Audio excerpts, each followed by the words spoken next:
Hello friends, my name is Yogesh.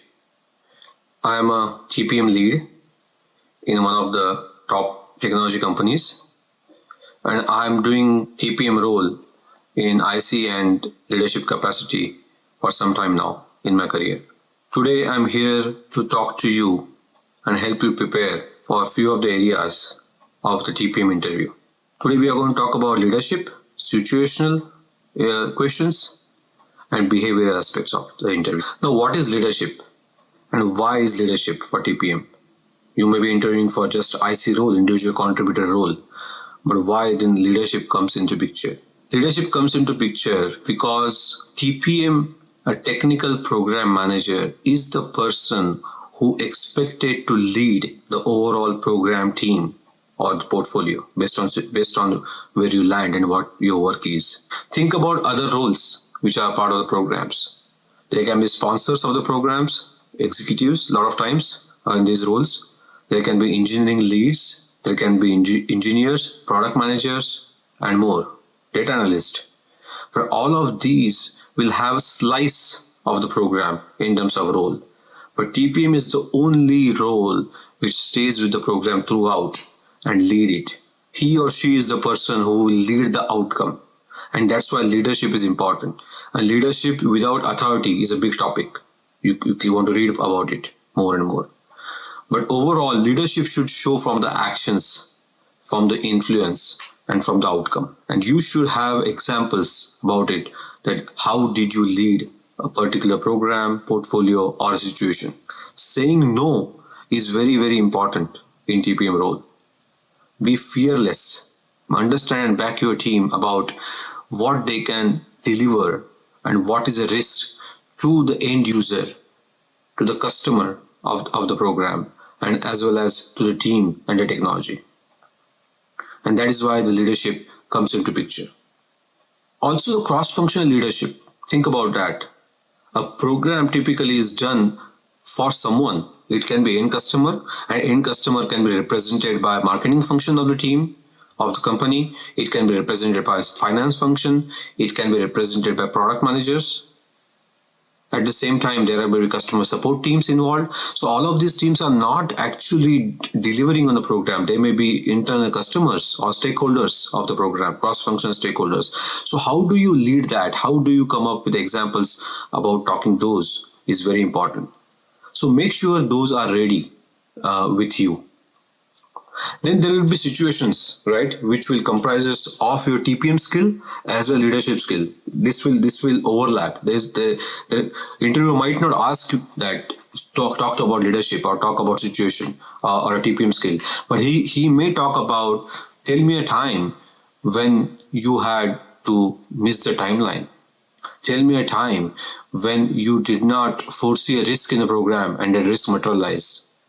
Tell me a time when just before the launch of the product, someone came to you and said there's a big defect in a product and in which you need to handle.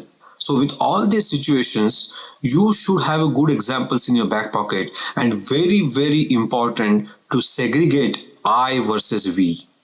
Right, in these answers.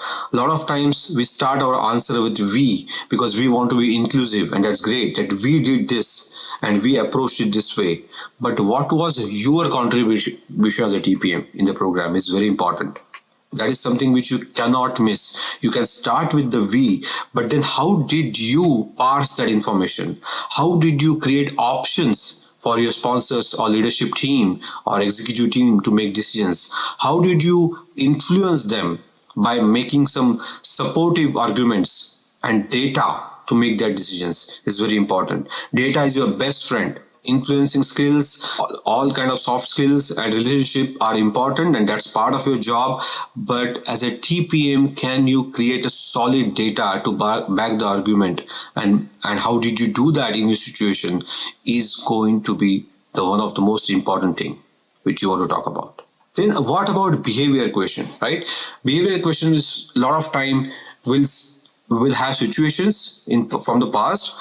For example, if your team member is not cooperating with you suddenly, how did you deal with it, right? Now think about it. You are not a manager of the person, but you are a TPM of the program. How did you do it?